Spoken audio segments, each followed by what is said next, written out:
How to face the worldly temptations.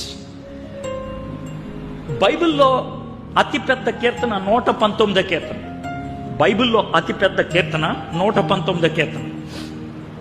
ఈ 119 కీర్తన అంతా కూడా ఒక్క విషయమే. మీకు 119 కీర్తన యొక్క గొప్పతనం ఏంటో చెప్తే మీరు ఆనందిస్తారు. ఎలా అంటే ఈ 176 వచనాలు ఒక్క విషయమే, ఒక్కటే ఒక్క విషయం. ఏంటి అంటే దేవుని వాక్యం యొక్క గొప్పతనం. దేవుని వాక్యం యొక్క గొప్పతనం ఈ పెద్ద కీర్తన వివరిస్తుంది. దీంట్లో ఉదాహరణగా 1-2 వచనాలు చెప్తాను. 119 కీర్తన 9వ వచనం చూడండి. నేను అడుగుతున్న ప్రశ్న అదే కదా. నేను శోధనలోకి వెళ్ళిపోకుండా అంటే ఏం చేయాలి? అక్కడ రాసింది ఏంటి?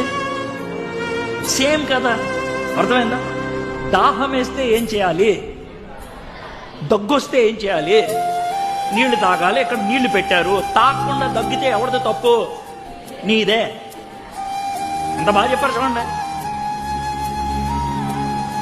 కాబట్టి నీళ్ళు ఇవ్వటం నా వంతు, తాగటం నీ వంతు. వాక్యం చదువుకోరా, టెంప్టేషన్ నుంచి బయటకు వస్తామని చెప్పడం నా వంతు. నేను చదవను పో అంటే అది నీ తలనొప్పి, నేనేం చేయను.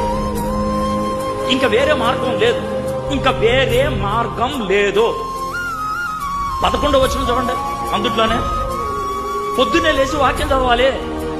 ఇది దేవుడు చెప్పుకున్నటువంటి మాట. అది మనం మనసులో పెట్టుకొని దాన్ని మన జీవితంలో అన్వయించుకోవాలి. అర్థమైందా?